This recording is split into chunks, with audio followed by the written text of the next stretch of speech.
coming down this morning, people have took time off work, or legally or otherwise, but made the effort, and it's a tremendous effort. Our job today is to show the council committee that this is a serious issue as far as we're concerned. We're not going away whatever's decided today, but fundamentally those fields, some were bequeathed to us by Colonel Wiley, others were bought from his estate by the council on behalf of the citizens of Coventry. And it was said that those other fields will be used for a similar purpose to what the fields that were bequeathed to the city were left for. In other words, recreation and for public access.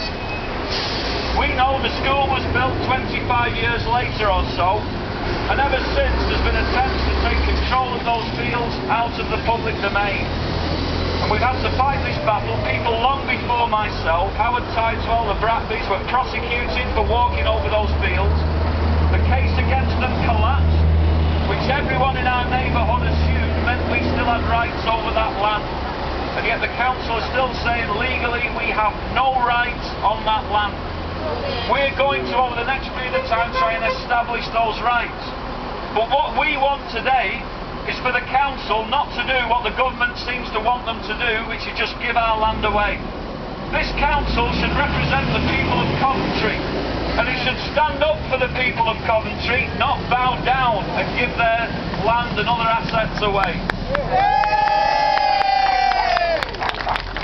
So we're going to appeal to the council committee today to, instead of using their legal resources to work against the people of the city, to use those resources to help us establish our rights over that land. We want them to throw out the initial decision to give the fields to the school. We want them then to promise that all their legal officers, rights of way officers, whatever other officers there are, to work for us, to work with us to establish our rights. That's what should be done over the next period of time. So that's what the committee meeting will be discussing today.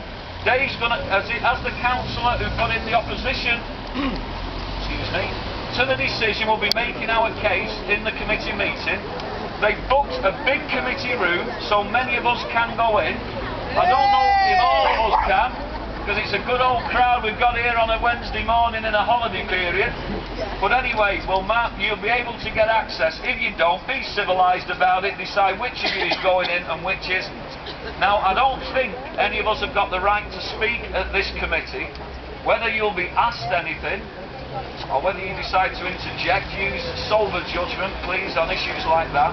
But obviously it will help that there's people in that room, again, showing the depth of feeling of the people, not only in our neighbourhood. What's been encouraging is the support that's come from all around the city, support from all over the city and well beyond this city, are defending and supporting our case. So like I say, our demand is we want the council to work for our community, not just ours, but the city community, and not against us. I think that's a simple enough demand that we who pay our money to this city should expect of our officials and our elected councillors. So good luck to us today. One other thing to say, whatever the decision today, this fight's going on. As far as I'm concerned, if we don't win today, it's just the beginning of the fight, and then you can all follow Judy over the field.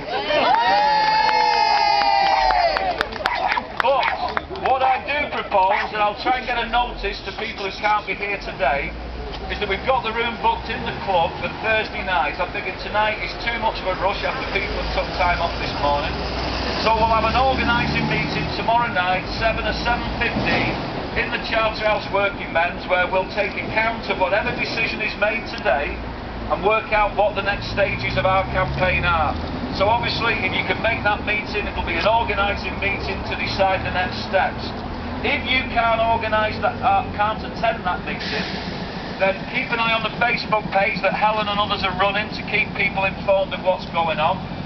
Keep your eyes open. I know we get a lot of paper through our letterboxes, most of which we put straight into recycling. But please keep your eyes open for when we send flyers round.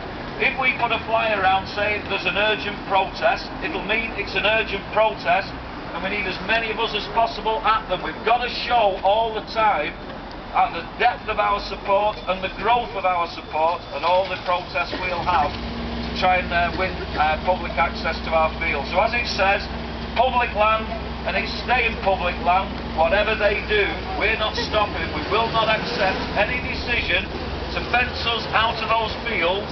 And I'll quote a black American, Malcolm X, who said, by any means necessary, we will make sure these fields stay out.